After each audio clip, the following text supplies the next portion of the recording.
اور تمام ہندو اپنے مکانات اور مویشی سمیت پانی میں بہہ گئے، کیونکہ استغفر اللہ انہوں نے اللہ کے قہر کو دعوت دی تھی۔ دوستو، جب حضرت لوط علیہ السلام کی قوم نے بھی ایسی ہی نافرمانی کی تو ان پر بھی سخت عذاب آیا۔ حضرت جابر بن عبداللہ رضی اللہ تعالی عنہ سے روایت ہے کہ پیارے نبی حضرت محمد صلی اللہ علیہ وسلم نے ارشاد فرمایا، سب سے زیادہ اندیشہ مجھے اپنی امت پر قوم لوط کا فعل کا ہے۔ حضرت عبداللہ بن عباس رضی اللہ تعالی عنہ سے روایت ہے کہ نبی کریم صلی اللہ علیہ وسلم نے ارشاد فرمایا، ملعون ہے وہ شخص جس نے قوم لوط کا فعل کیا۔ حضرت عبداللہ بن عباس رضی اللہ تعالی عنہ سے روایت ہے کہ نبی کریم صلی اللہ علیہ وسلم نے فرمایا، اللہ رب العالمین نگاہ نہ فرمائے گا اس شخص کی طرف جس نے مرد یا عورت سے اگلام کیا۔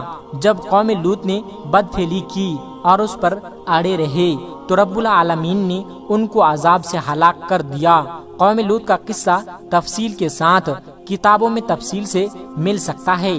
مختصر یہ ہے کہ قوم لوط کی بستیاں نہایت زرخیز اور پھلوں اور کھیتیوں سے بھرپور تھے۔ جب ان کے اندر بدفعلی بڑھ گئی تو اللہ تبارک و تعالی نے حضرت ابراہیم علیہ السلام کے بھتیجے حضرت لوط علیہ السلام کو اس قوم کی طرف نبی بنا کر بھیجا، تو انہوں نے قوم کو اس برے فعل سے روکنے کی کوشش کی اور اللہ تبارک و تعالی کا تعارف بھی کروایا، مگر اس قوم کی سرکشی اتنی بڑھ گئی اور وہ کہنے لگے کہ اگر سچے ہو تو تم ہم پر اللہ کا عذاب لے آؤ۔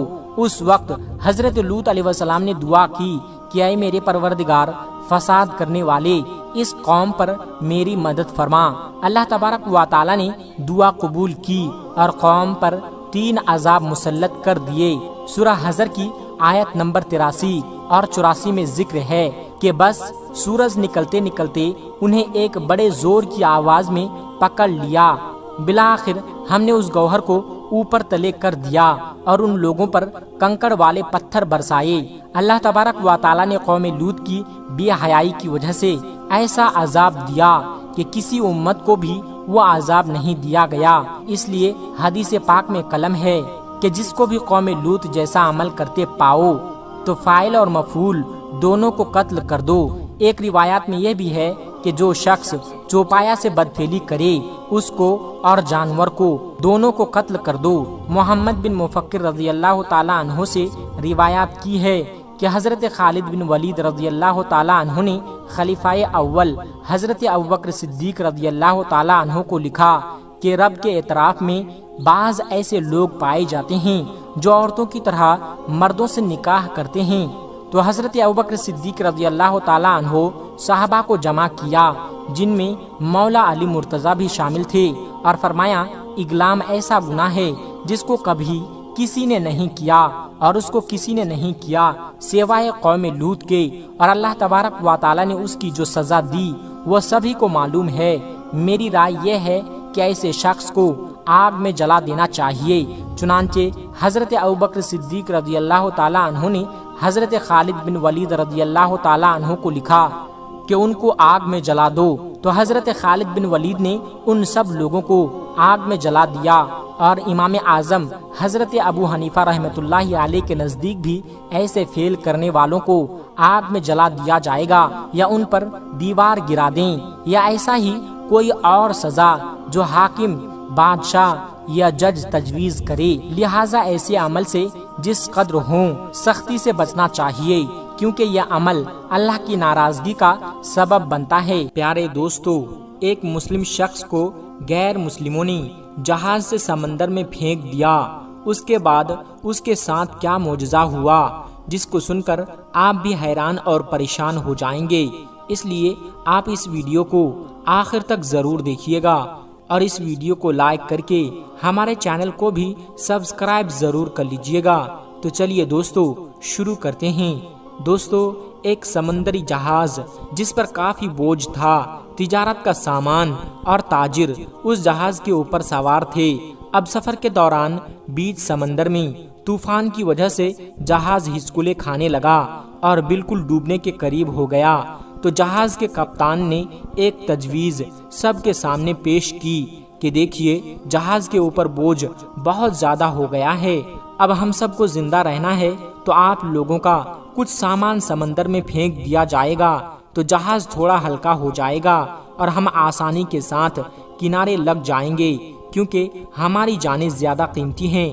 سامان کے مقابلے میں سب نے کپتان کی بات پر اتفاق کیا اور سب نے کہا ایک جو نیا سوداگر ہے، یعنی ایک جو تاجر ہے، وہ بالکل نیا ہے اور وہ کافی سامان اپنے ساتھ لے کر آیا ہے، اس کا سامان پھینک دیا جائے سمندر میں تو اس سے ہم سب ڈوبنے سے بچ جائیں گے، اور اس کا سامان جتنا ہے اگر اتنا پھینک دیا جائے تو ہمارا جہاز آسانی کے ساتھ کنارے لگ جائے گا۔ سب تاجروں نے اس بات پر اتفاق کیا، لیکن جس تاجر کا سامان پھینکا جانے والا تھا اس نے کہا میرے اکیلے کو کیوں، سب سوار ہیں تو میرے اکیلے کا سامان ہی کیوں؟ سب تاجروں کا تھوڑا تھوڑا سامان سمندر میں پھینک دیا جائے، اس سے نقصان بھی سب پر تقسیم ہو جائے گا اور سب کی جانیں بھی بچ جائے گی۔ لیکن سب تاجروں نے اس نئے سوداگر یعنی نئے تاجر کے خلاف بغاوت کر دی اور اس سے لڑائی جھگڑا شروع کر دیا، اور جھگڑا اتنا بڑھ گیا کہ سب تاجروں نے مل کر اس نئے تاجر یعنی اس نئے سوداگر کو اس کے سامان کے ساتھ اٹھا کر سمندر میں پھینک دیا اور اپنا سفر جاری رکھا۔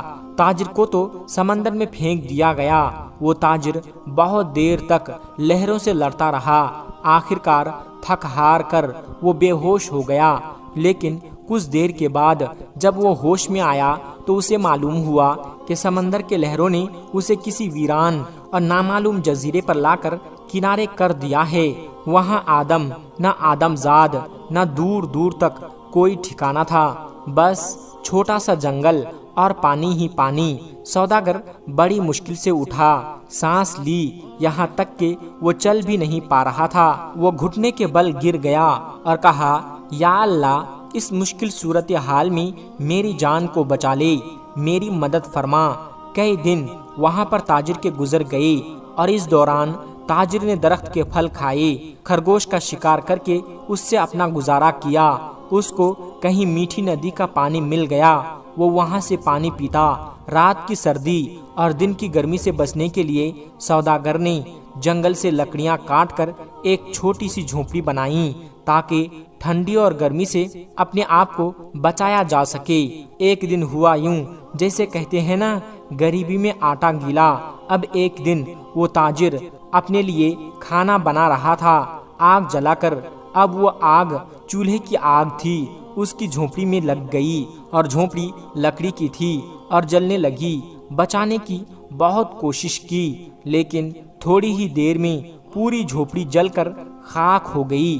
اب سوداگر بالکل زمین پر بیٹھ گیا اور آسمان کی طرف دیکھ کر کہنے لگا، چیخنے لگا، یا اللہ، کیوں میرے ساتھ ہی کیوں؟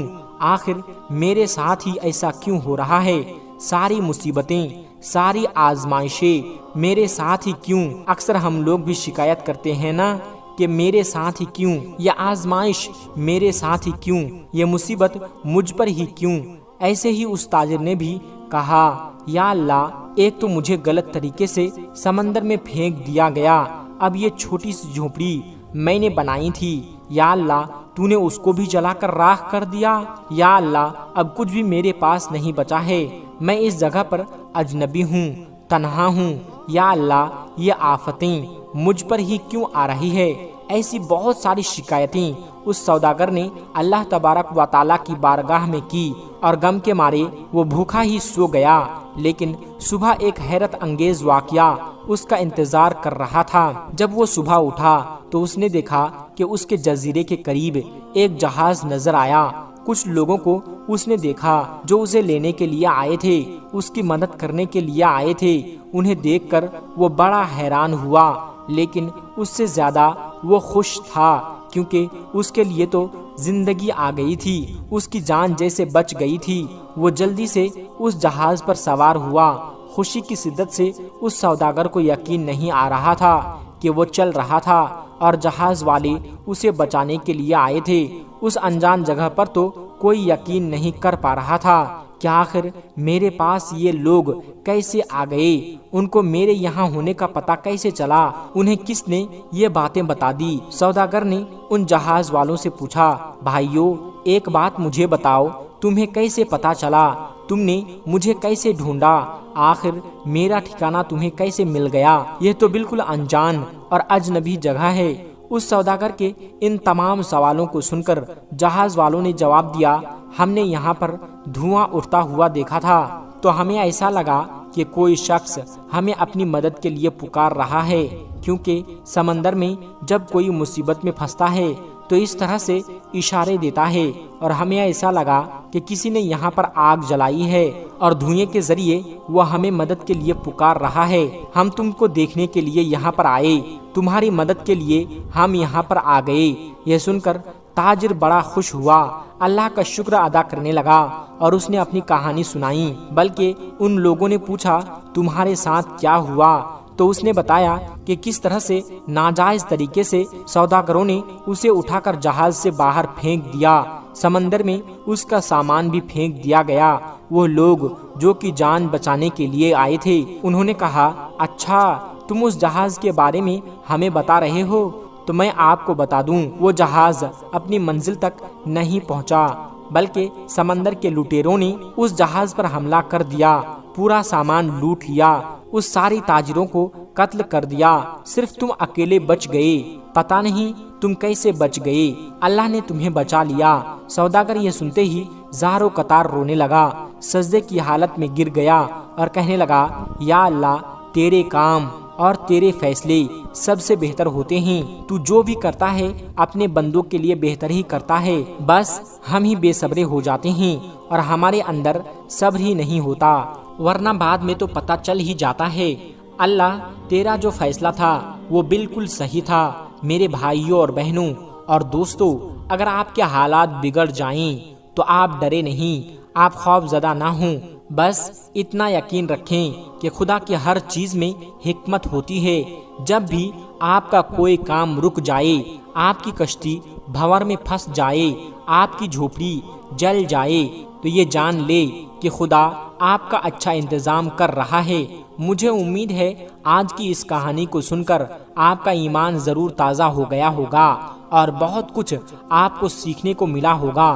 دوستو، اگر آج کی ہماری یہ ویڈیو آپ کو پسند آئی ہے اور آپ نے آج کی ویڈیو سے واقعی کچھ سیکھا ہے تو اسے ضرور اپنے تک محدود نہ رکھیں، بلکہ اپنے دوست و احباب کے ساتھ ضرور شیئر کریں، تاکہ ہم اس ویڈیو کے ذریعے جو پیغام آپ کو دینا چاہتے ہیں وہ پیغام آپ کے ذریعے آپ کے دوست و احباب تک بھی بآسانی پہنچ جائے۔ اور اس ویڈیو کو ایک لائک کر کے چینل کو سبسکرائب ضرور کر لیجئے گا۔ ملتے ہیں ایک پھر نئی ویڈیو کے ساتھ، تب تک آپ اپنا اور اپنوں کا بہت زیادہ خیال رکھیے گا۔ السلام علیکم ورحمۃ اللہ وبرکاتہ۔